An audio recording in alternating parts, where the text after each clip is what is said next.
What's up, guys? Ian here, coach of your Ladner Lanturn, bringing you guys our recap for Season 8 of the Zebstrika division here, NCL. Gonna do this like normal. I don't have like a retirement speech or anything because I still just really want to win this. I know I had the whole thing at Season 5 where I really was done, and then I wanted to play again when Gen 8 came around because there were a bunch of new mons, but um, or maybe it was Season 6 and then I came back for Season 7. Anyways, I don't know. It doesn't really matter, but I'm coming back.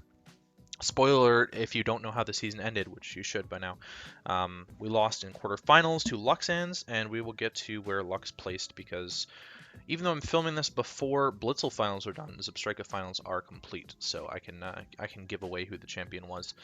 Um, I don't really know what else to say in terms of that, but I did make playoffs, obviously, so I'm not relegating.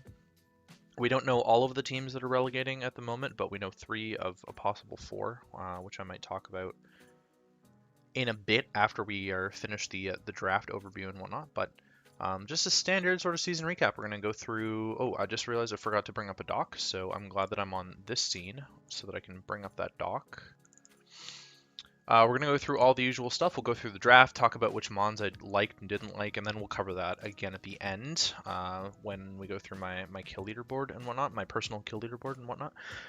But yeah, so we'll recap the draft, what I liked about the mons, what I didn't like about the mons. I did drop some stuff, so we'll probably cover that in the prep portion. Or maybe I'll talk about what my team was lacking and stuff like that. And then we'll go through the NCL doc and talk about results and maybe some more detailed things about tiers and stuff like that that I enjoyed about this season. And then we'll talk about each week in depth. And then last but not least, we'll talk about my kill leaders. So sit back, enjoy the ride. I'm gonna try and go with more relaxing music. So if I repeat some of the music in the editing this week, it is because I don't really want it to be like super intense. I'm just looking for like chill music for you guys to sit back and pop some popcorn if you're orange and enjoy the show. So, first up is the draft, and we were given pick 11 or something ridiculous, and then I traded for like the first 2 rounds up to pick 2, and did not take Magearna, which my good pal Mike did. We both lost in quarterfinals, so it was irrelevant, but Dragapult was fantastic. Wow, this Pokemon was amazing. Guys, it finished the league with 19 kills, and then it had more than that in playoffs. I'm pretty sure it had more than that in playoffs. I want to say that it got at least a kill against Lux in playoffs, but I could be wrong. Maybe I'll just, excuse me. Maybe I'll just verify that briefly. But I believe that it did get at least a kill. It did get 1, 2. It got 2 kills in playoffs before it died. It went 2 and 1 in playoffs. So it got 2 more kills. So it had 21 kills this season in, I believe it came to every single game.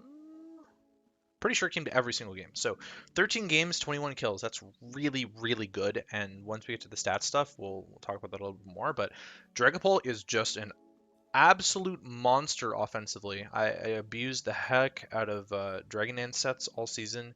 Physical Dragapult is definitely the best set. I saw someone the other day say like, "Oh, Hex is the best set for Dragapult." I'm like, I don't know about that one.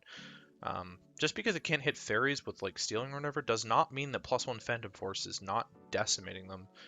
Prime example of that is actually the Mega Mawile game, the game that we played against Revan, where I could afford to just run sub SD and sorry, not sub SD, but sub Dragon Dance, and then I would win every single Sucker Punch Mine game that was there. But Dragapult, absolute star of the team, 100% when drafted again, and I have drafted it again actually.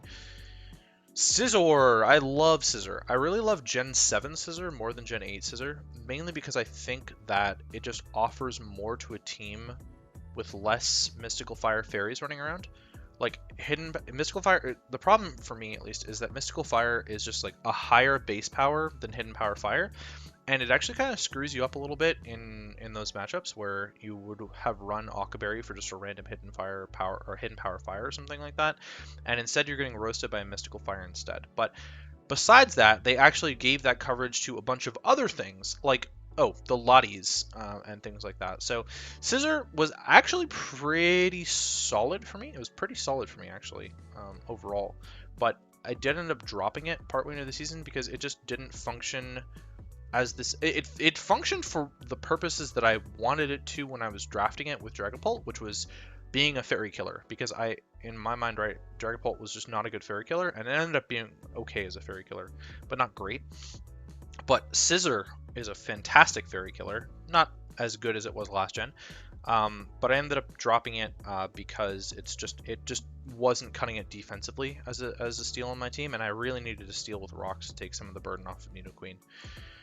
Rotom-Wash seems to be a handicap for me. It performed well early on into the season and then dropped off as I realized that it had to become a defensive backbone for the team early and often. I wish that I had thought through this a little bit more. I think at the time when I was drafting this, which was back in January, and now it's mid-April, I valued Rotom-Wash a lot more when I was drafting this, and I've drafted Rotom-Wash a lot this generation. I think this is the 5th time that I've taken Rotom-Wash this generation, which is just ridiculous, but the reason is because it's an electric that can hit ground super effectively, which is just not, you don't find that in a ton of other places. I went through and listed all of the electrics that I've drafted, and Rotom-Wash is like by far number 1. Anyways, if I was redrafting this, I would definitely not take Rotom-Wash. I know everyone... It's actually pretty common to see like Dragapult Rotom-Wash, but I don't like that combo. Since then, I have preferred bulkier waters or waters with a better secondary typing or waters that get reliable recovery, which is just anything that's not Rotom. Reliable recovery on this would have been fine, but it's kind of just not strong enough to pick up the kills that it needed to against like some bigger threats, and maybe I'm just positioning my team like really incorrectly in a lot of games, but it felt like it was more of a handicap for myself, and so I'm not sure that I'm probably gonna take a break from Rotom-Wash. I felt the same in Gen 7 about Rotom-Wash, by the way. I went through a phase where I just took Rotom-Wash all the time. Like, I hadn't been able to draft it at all at the beginning of when I started playing, and then I took it like a lot in a row, and then I just stopped drafting it because I just didn't like it. I just fell out of love with Rotom-Wash, and I think the reason for me now, I completely understand it now, is that I really feel like the Rotom forms need to be run offensively. Like, I started off being a really big fan of like Rotom Mow, Rotom Wash, and Rotom Heat, and all of them are pretty much primarily run defensively. Rotom Mow last gen was like more offensive, but Rotom Heat and Rotom Wash this gen are much more defensive. Even the offensive sets are like so niche, but I try to like force them onto builds a lot of the time. But Rotom Frost is really the one that I've fallen in love with because it's just an offensive electric. That's all it is. It's an offensive electric that can hit grounds, and Rotom Frost does its job every time because that's all it needs to be, is an offensive electric. It doesn't need to fill a defensive role because it's got a bad defensive typing. So anyways, that's just my little rant about Rotom forms. But Rotom Wash, taking a break from this, again, I think it was actually probably one of the reasons why I lost a bunch of games this season, but that's besides the point. In hindsight, had I taken Melodic here, would have been much better. Melodic performs almost the exact same role, just doesn't have the electric typing, is much bulkier, and gets momentum now with Flip Turn. Melodic, in my opinion, is the premier bulky water, and if I get a chance to take Melodic in like round 3 in any draft going forward, and I don't have a water type yet, I'm always taking Melodic. So Nidoqueen was actually stellar. Funnily enough, it won Best Gloomon this season. I don't know how. I was 7th seed, but I actually won 2 awards, and we'll get to the other one once we get to the other Pokemon. But Nidoqueen won Best Gloomon. It really held my team together, and honestly, it's because it was pretty much my only rocker for like the majority of the early season. It was solid defensively and offensively all the way around. It didn't get a ton of kills, but it came to a lot of games and had to be put in a defensive situation and still threaten Mons a lot. The biggest issue that I ran into with Nidoqueen was Kyurem Black from Lux when I played him twice. Nidoqueen just ended up dying for free both times because I wasn't able to pressure the Kyurem Black well enough, and Heatran wasn't able to punish it hard enough. But that was Nidoqueen. Fantastic Pokemon. I've also taken it since this draft, and I just think the Nidos are like really good this gen. Who had Tapu Koko? Stu? Who had Tapu Koko? I don't recall who had Tapu Koko anymore. I'm pretty sure I played Koko this season. If anyone remembers when I played Koko, I guess I'm just gonna go through and I'll talk. This is the best Koko answer in the game, like without a doubt. I didn't play Koko, did I? I played it Amish with Koko in week 12. That's who it was. I knew it was the closest to.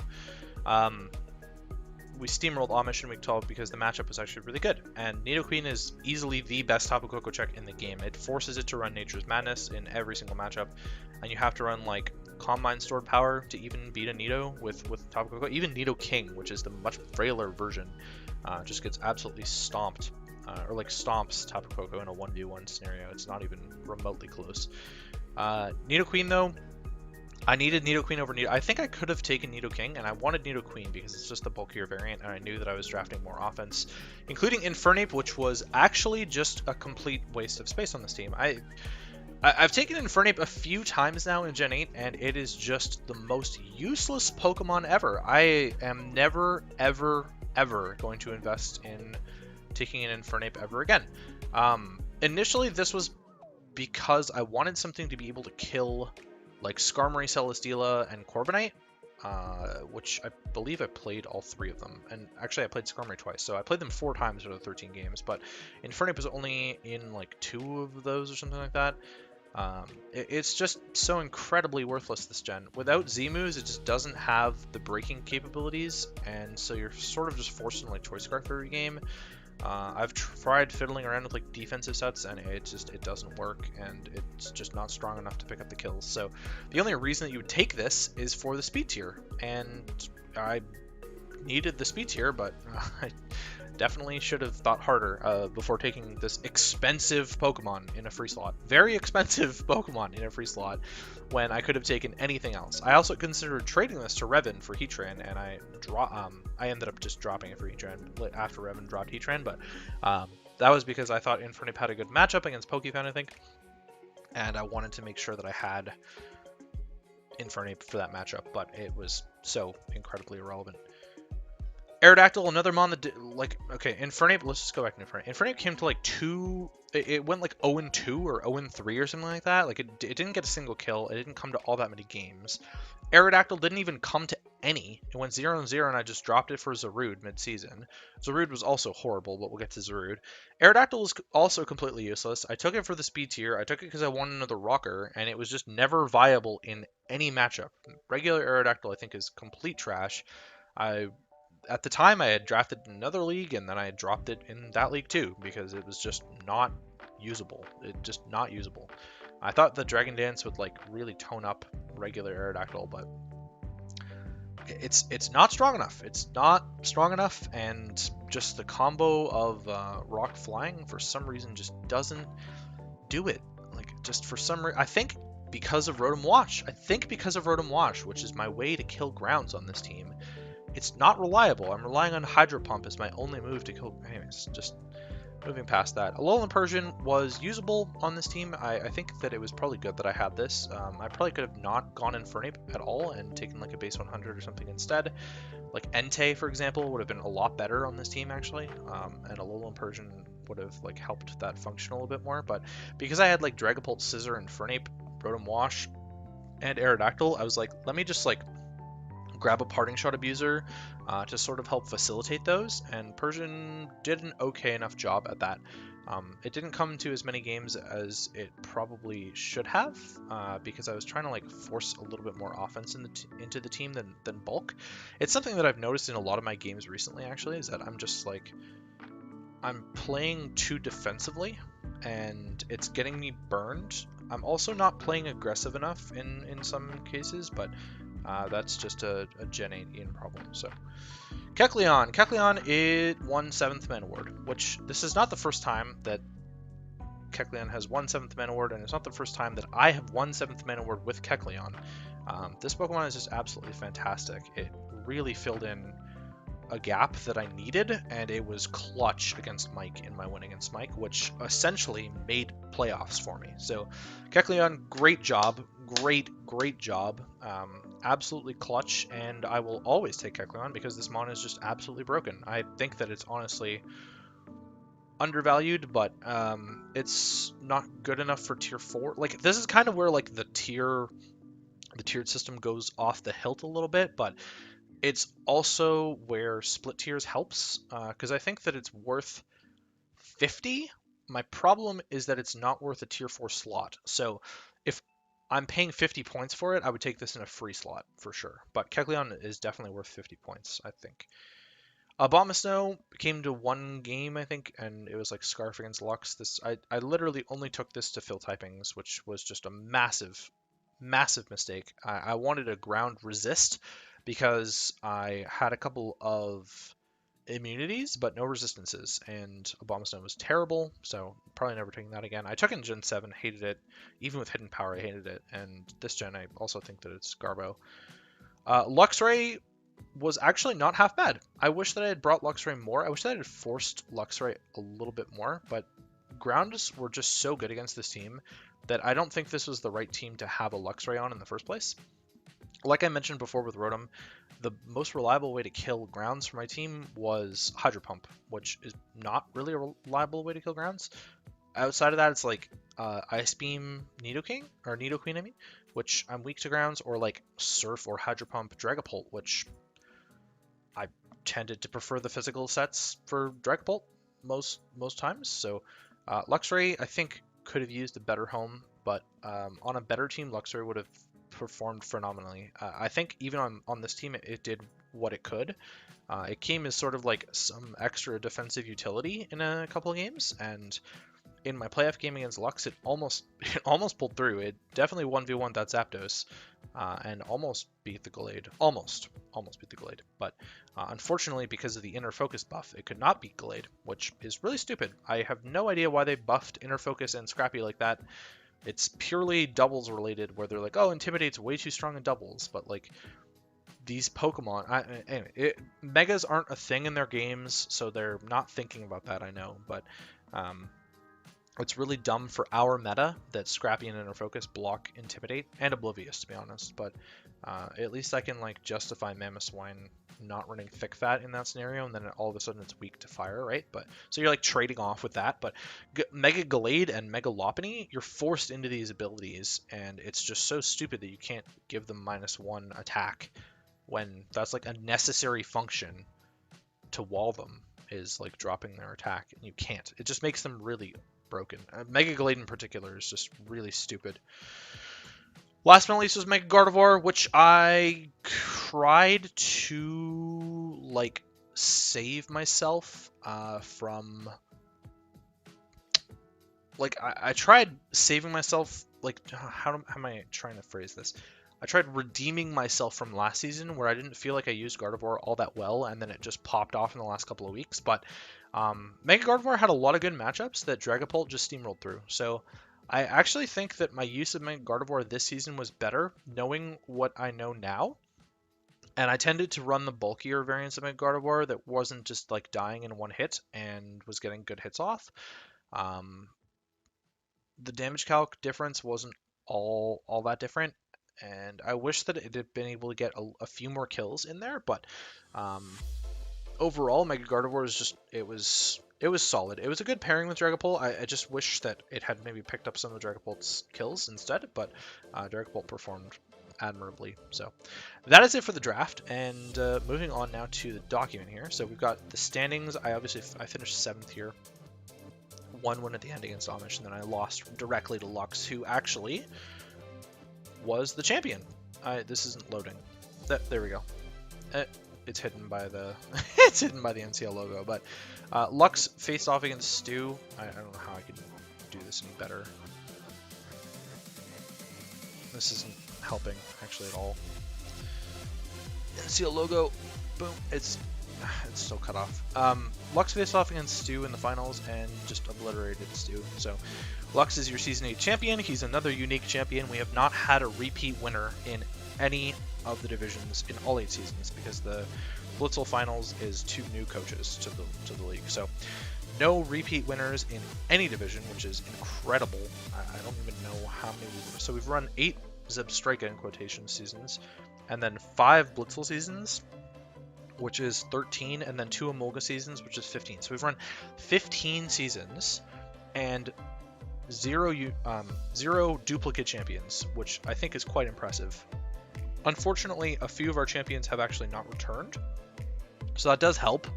You know, it does help when you've got a few people that just aren't coming back to play. But congrats to Lux again. And you know what? He beat me, so I'm happy that I lost to the eventual champion who beat Nacho in the next round. And he actually beat 7, 6, and 5 seeds all in a row. That's pretty incredible. There were lots of upsets in round 1. Actually, Lux ended up being just the highest seed for the rest of the playoffs, because Pokefan and Mike just got blown out, and Pokefan and Mike had such a huge lead over everyone in the regular season that it was incredible to me that they both got knocked out in round 1. But that's how it goes, especially for Mike's curse. But as well for Pokefan having just a fantastic season, I expected him to sort of turn it up in playoffs and move on a little bit more.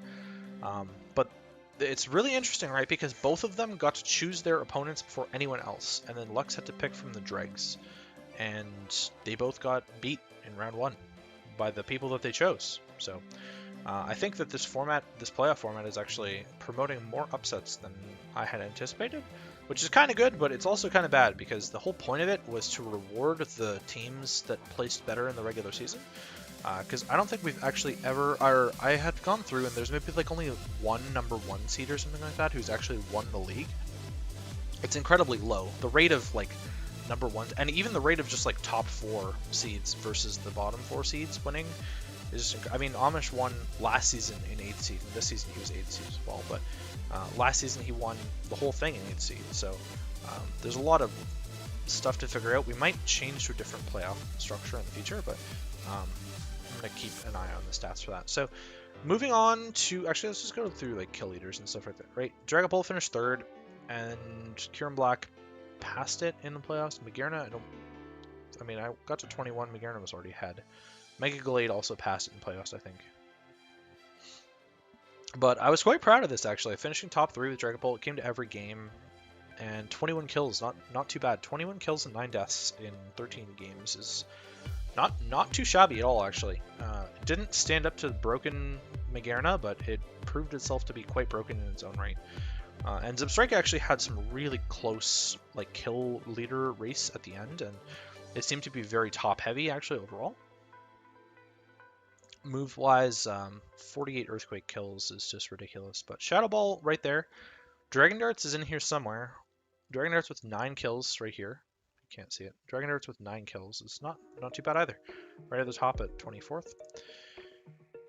Tier-wise, there were a lot of differences, right? So if you only follow my channel and you don't look at the docs or anything like that in the NCL server, then this is what it looks like. I made this, and I'm gonna continue to make them. But yeah, 200 points. We're probably gonna limit this to 1 per team starting next season. I think that's the rule that we're putting in, is limiting this to 1 per team.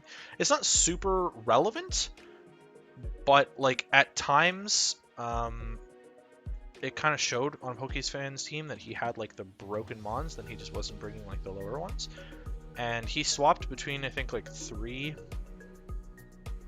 different ones. Like he had Lando Eye at one point, and he didn't have Celesteal at one point. And he had Zygarde, but he didn't have Zygarde. I don't remember his entire changes, but between Stu and Pokefan, they both had 2 of the 200 point mons, and I don't really think that that's super healthy when these are meant to be like the most broken mons in the format. So if we limit it to 1 200 point mon, it maybe makes those teams a little bit more well-rounded.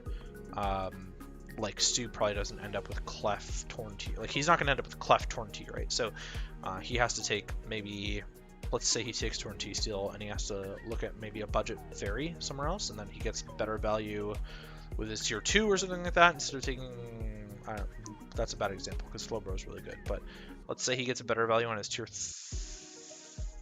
no, he got really good value. Better value on a tier 4, right? Where he doesn't have to take like Copperaja, Electivire. Both of them were awful for him all season, by the way. So this is actually the best example. Both of these were just terrible for him. Like unbearably bad. So he's got to like upgrade his steel. That's not a Copper and maybe it makes it seem better. Maybe it makes it seem better. I don't know. So we'll sort of see how teams fare with that new rule next season. But the usage stuff, we're gonna vote on that soon. Between once we have all the coaches. So I don't know. We're on like a month break. After this week is done, there'll be like a month break between seasons. I'll gather all the coaches, vote on all the usage shifts. There are some usage shifts that are just like going into place, and then some that'll be voted on. But overall, I think the usage tiers was quite successful. Actually, I think it made a lot more balanced teams. There wasn't. There were some matchups still where I was like, this is just like unplayable, absolutely unplayable. But a lot of them weren't. A lot of them felt good, and I didn't feel like anyone's team stood out as garbage. Like, there were parts of the season where I was like, wow, your team really sucks, but not all of them. And the only real unfortunate thing is that Savage ended up with like so many points. You still can't see this because he's like way over on the right, but he had 70 points left over by the end of all of his drops and stuff like that, which could have been used probably a little bit better.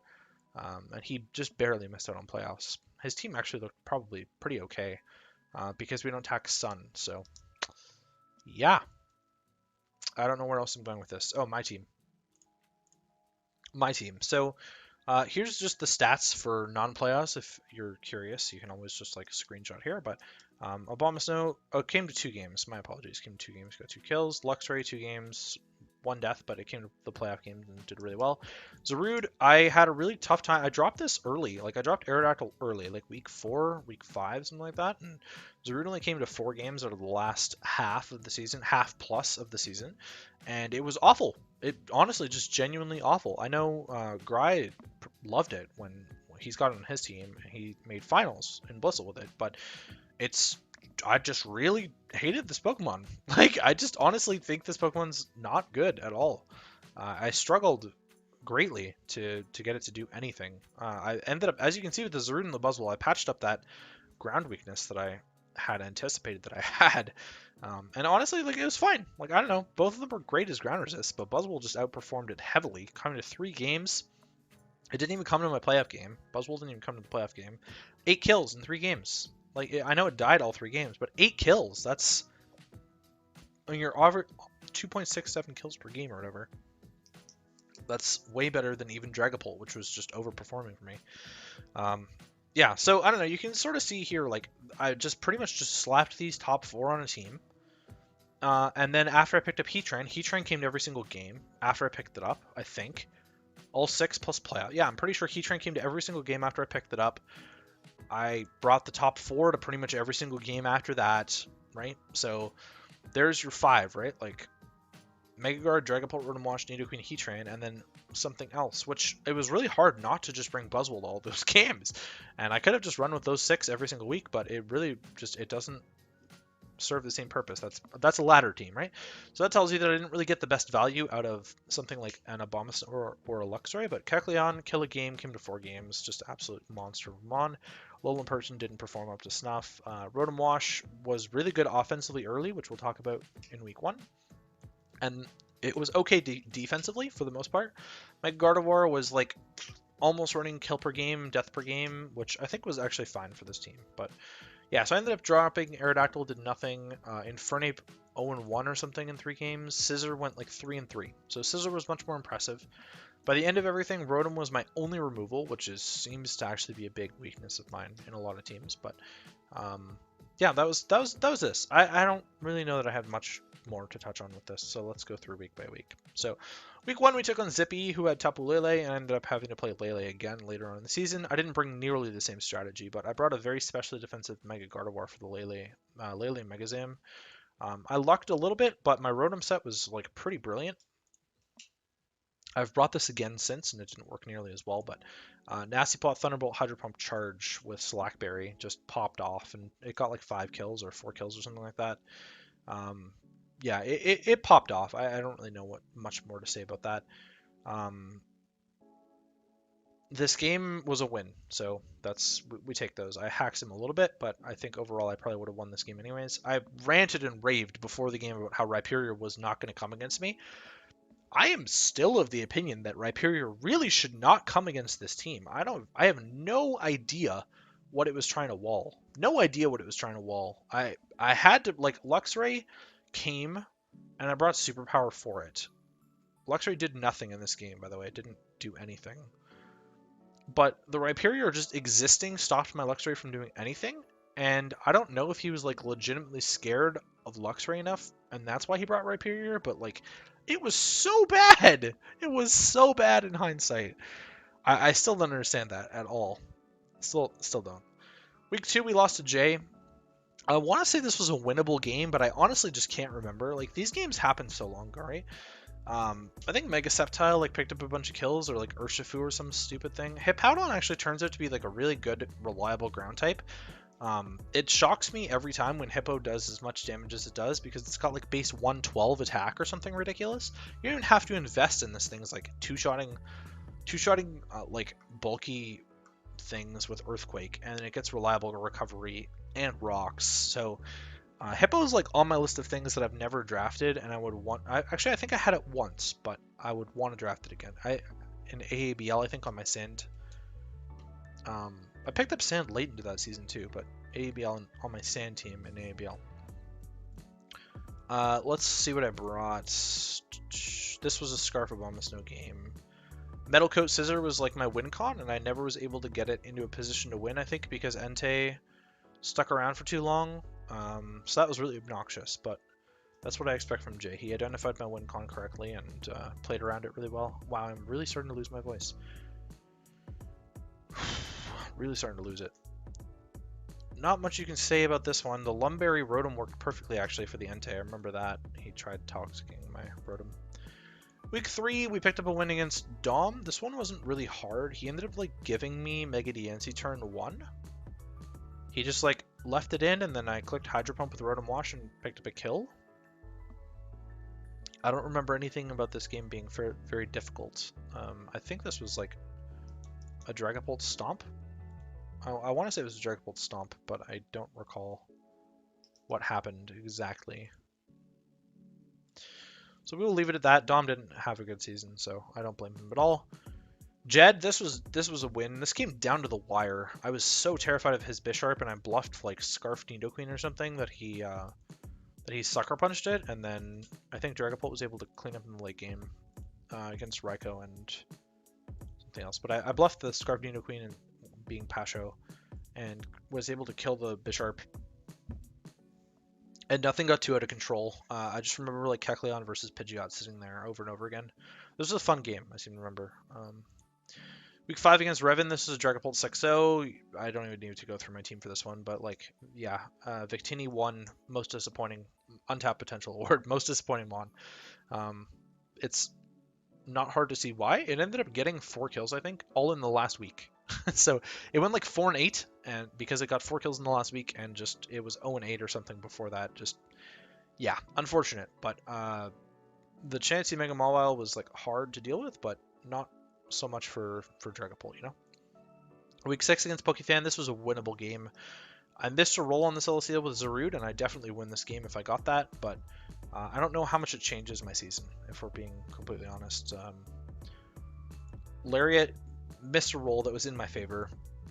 Scissor wasn't able to punish things with Band as much as I had hoped, because Aromatisse was just bulkier than I anticipated, and I didn't really anticipate Aromatisse to even come in the first place with the Nidoqueen there, because I thought that Nidoqueen looked really good, but he actually threatened Nidoqueen really, really well with a lot of his Pokemon, so it made a lot of sense in hindsight. The stupid Assault Vest Celesteela was just way too good against me, and it was like Assault Vest Fizdef or some weird crap.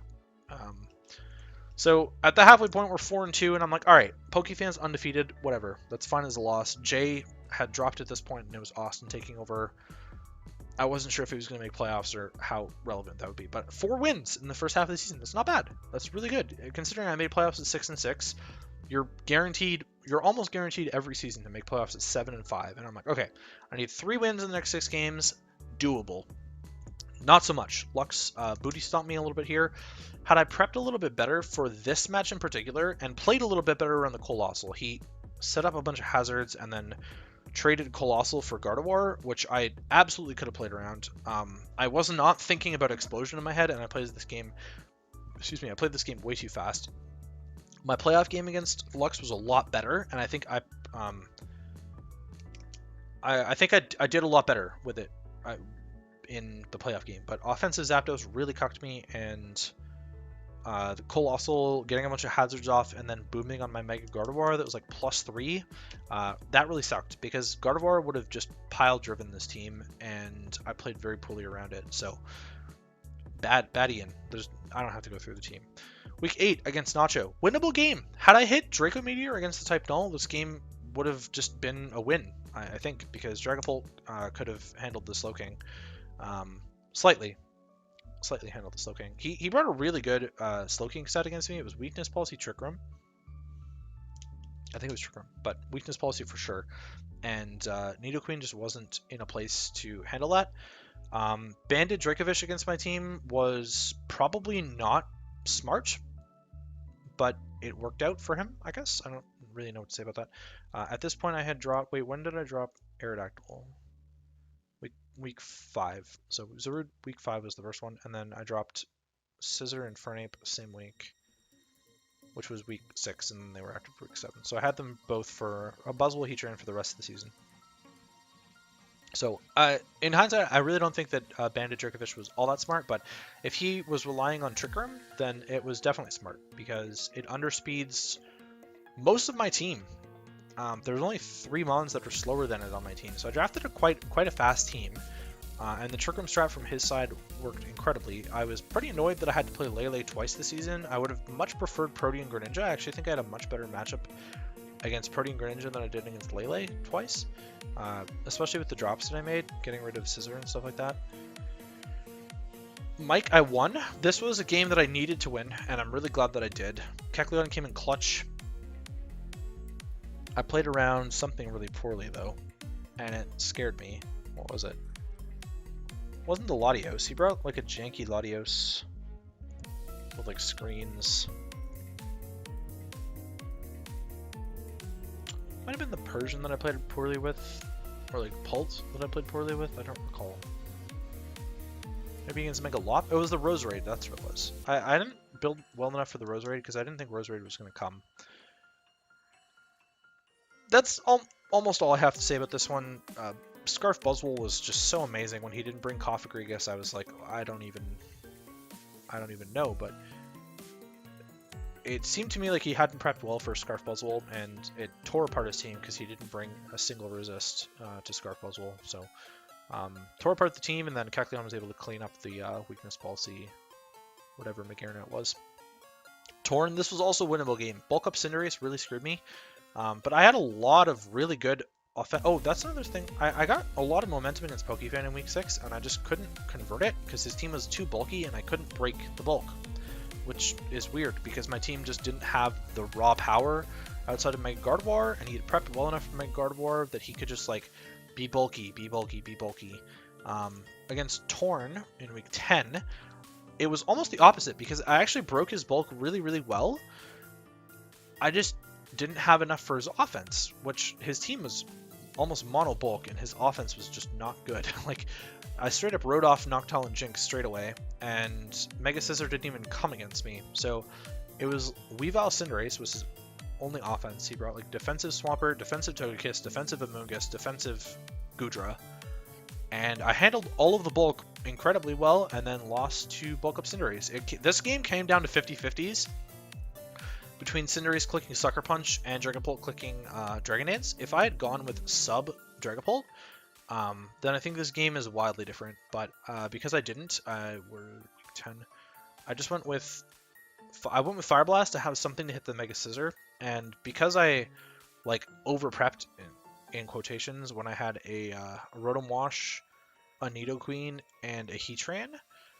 Because I over-prepped for the Mega Scissor with Dragapult, which I probably didn't need to do, but had I had sub on this instead, then I can sub DD on the Cinderace and I don't have to worry about Sucker Punch bulk up mind games as much. And I can potentially just win this game, actually. So, quite disappointing in the end to lose this one, because I think this was very winnable.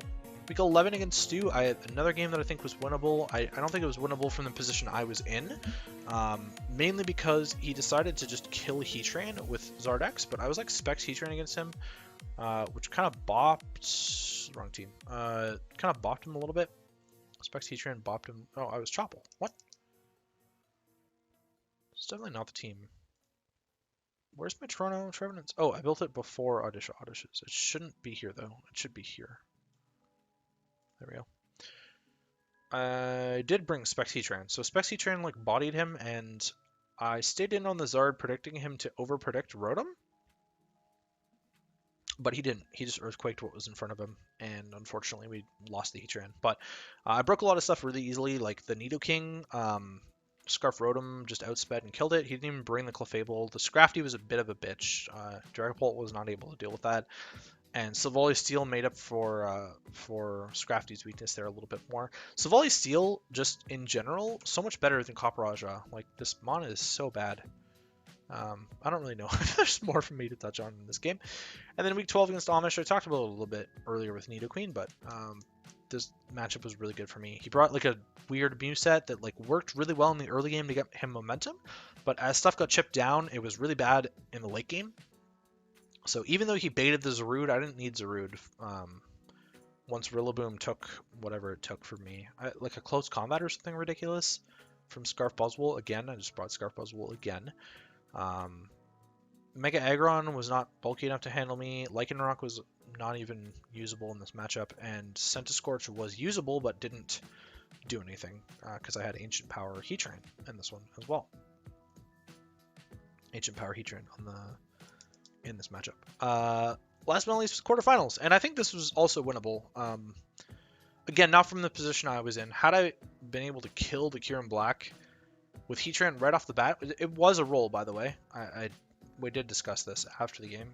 I'm not like salty about it or anything anymore, but if I was just able to kill the Kyurem Black turn 1, then my Nidoqueen's in a much better position to stop the Zapdos from ever being an issue, to stop the Colossal from coming in for free on my Heatran, basically. I ran Scorching Sands for it because I wanted to be able to hit it, and the Fire Gem Dragapult was actually just genius. Like, this set would have worked absolutely perfectly against what came here if he wasn't just Adamant Shadow Sneak Glade. He just prepped better for the Dragapult and Mega Gardevoir. He didn't need to be jolly against my team. He could just run Adamant because he probably knew Zarude wasn't coming into this matchup, and Audino walled enough that he won. So that's pretty much all there is to talk about here. Last but not least, I'm losing my voice, but last but not least, this is also really long at the moment, but last but not least, like I keep saying, let's look at my kill leaderboard. This is sorted by overall. Buzzwole is now -2, so Buzzwole is now my 7th highest overall kill. It doesn't sort passive kills for some reason, so Heatran should be higher than Nihilego even. I still haven't won a title with Buzzwole, but it is phenomenal. I love using Buzzwole every time I have it. I think it's just an absolute gem, especially this gen. It's generally overpriced because of how good it is this gen, so it's harder to fit on teams because people are putting it like, if it was a points draft, people put it at like 15 points with an 18-point cap.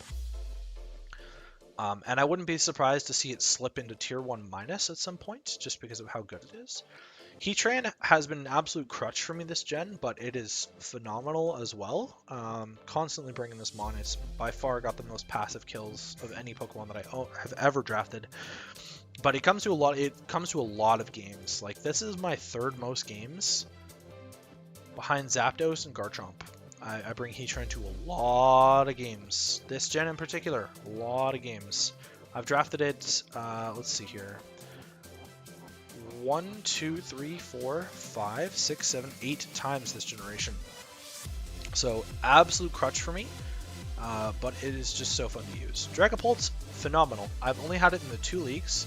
39 kills in 23 games. This mon is really busted. Really, really busted.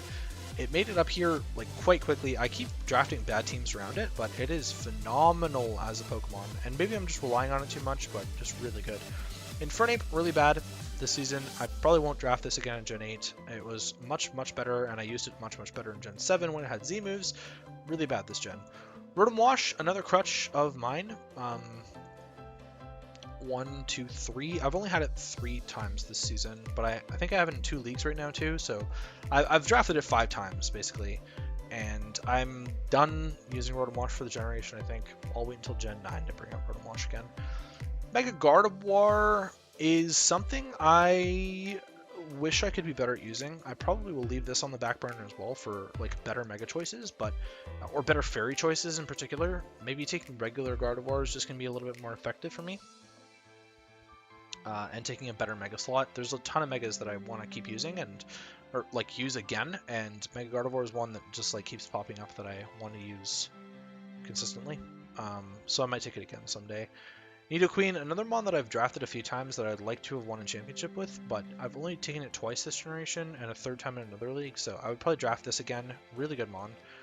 Scissor is another one that I think is really good and actually quite underrated, but just didn't work on this team very well. Lower down Kecleon, I will always draft this mon. This mon is so good. Alolan Persian, another like utility mon. It dies a lot in a lot of the games, doesn't get a ton of kills, but it's not what it's supposed to do, right? It's a utility Pokemon. It offers utility. So definitely would look at taking Alolan Persian again. Abomasnow, I'm never going to draft this again. 2 times was more than enough, and it was basically just a kill every half game. Lastly, Zarude 0-4, horrible, and Luxray I would definitely take again, 1, 2, and 3 games, not too bad actually. Definitely would look at taking Luxray again in another league somewhere. I don't know where, but I would look at Luxray on a team that could beat Grounds better with the rest of the team, or like had better defensive answers to Grounds. So any team with a melodic, basically. If I'm looking for like a low tier electric, then Luxray is the play. So my voice is almost completely shot, but hopefully you guys enjoyed this season recap for NCL Season 8 Zebstrika. We will be back for Season 9. We're starting the draft in mid-May, so expect videos to start dropping late May, early June for that, and I will catch you guys next season.